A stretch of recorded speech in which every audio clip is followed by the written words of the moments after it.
Eh, Pertama-tama izin bagus saya menyampaikan sosialisasi sebelum materi untuk latihan kader posyandu RP.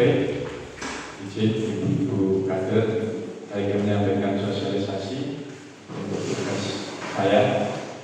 Sosialisasi yang ingin saya sampaikan tentang penyakit tuberkulosis. Sebelumnya ibu-ibu kader ada yang sudah tahu penyakit tuberkulosis itu apa?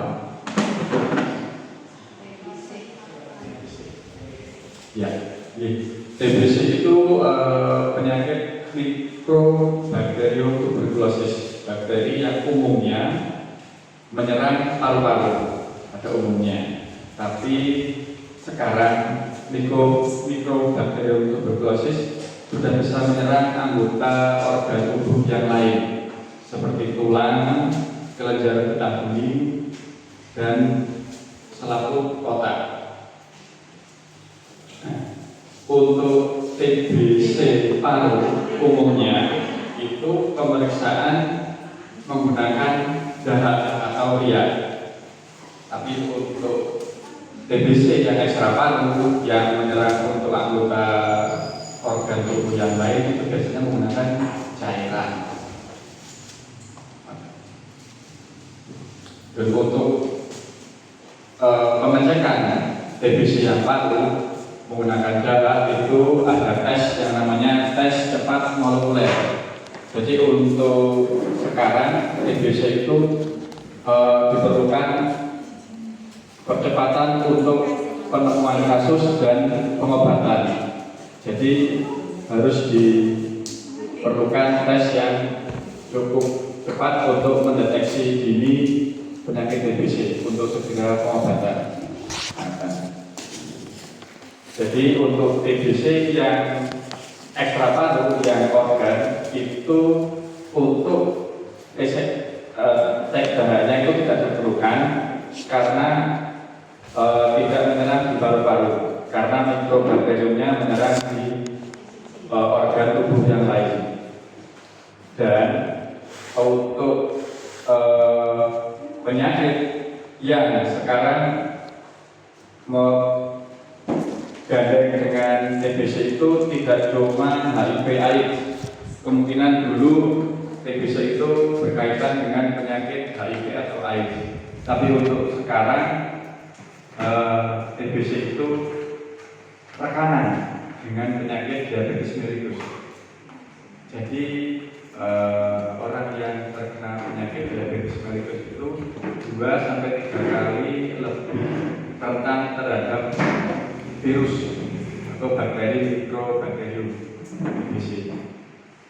Karena TBC itu bakterinya menyerang kekebalan tubuh. Jadi untuk orang yang diabetes mellitus itu kan daya tahan tubuhnya rentan, sama seperti orang yang terkena HIV atau AIDS. Jadi misal orang dengan penyakit HIV itu harus disertai dengan pemeriksaan TBC juga. Siapa tahu di dalam HIV itu juga terdapat mikrobakterium yang menyerang paru-paru atau organ tubuh yang lain. Jadi harus segera ditemukan. Jadi untuk perintah sekarang, percepatan penemuan kasus terduga atau aktif TBC itu tidak cuma dengan cek darah, tidak cuma dengan mantuk. Mantuk itu cek untuk anak yang di bawah 10 tahun atau yang tidak bisa mengeluarkan darah. Jadi tes mantuk itu khusus untuk anak-anak biasanya bayi. Tapi untuk yang dewasa lebih ke PCR.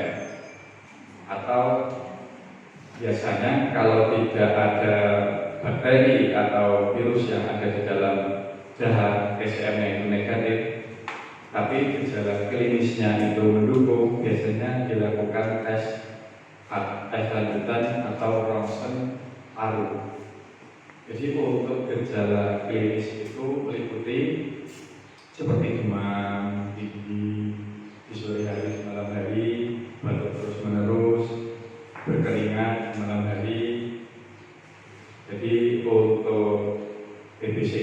dua, bakteriologis dan TBC klinis.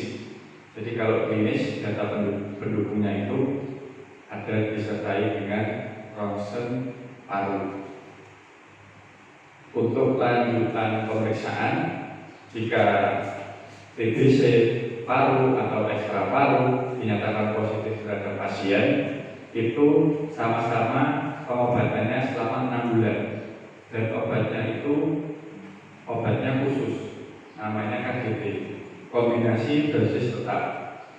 Jadi pasien dengan TBC paru atau yang ekstra paru itu sama-sama pengobatan 6 bulan.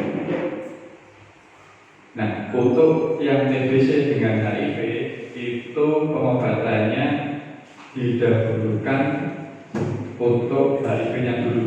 Jadi pengobatan HIV itu ada namanya ARV.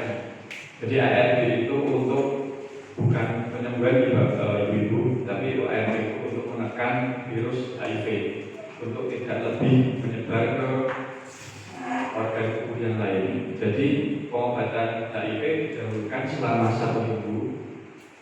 Dilihat dulu perkembangan atau ada indikasi atau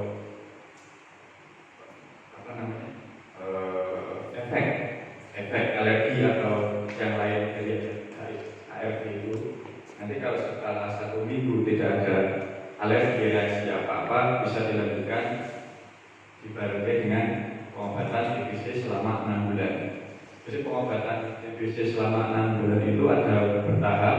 Untuk pengobatan TBC 2 bulan pertama, setelah pengobatan itu dicek lagi. Untuk yang TBC paru bisa dicek untuk darahnya, untuk yang ekstra paru bisa dicek dari cairan dari organ tubuh yang berkaitan dengan TBC. Jika 2 bulan itu dinyatakan positif, itu tetap dilanjutkan, dan apabila di bulan kedua itu negatif, tetap dilanjutkan. Karena untuk Mikrobakterium TBC itu virusnya akan mati setelah 6 bulan. Apabila sebelum 6 bulan itu virusnya dianggap pingsan atau tertidur.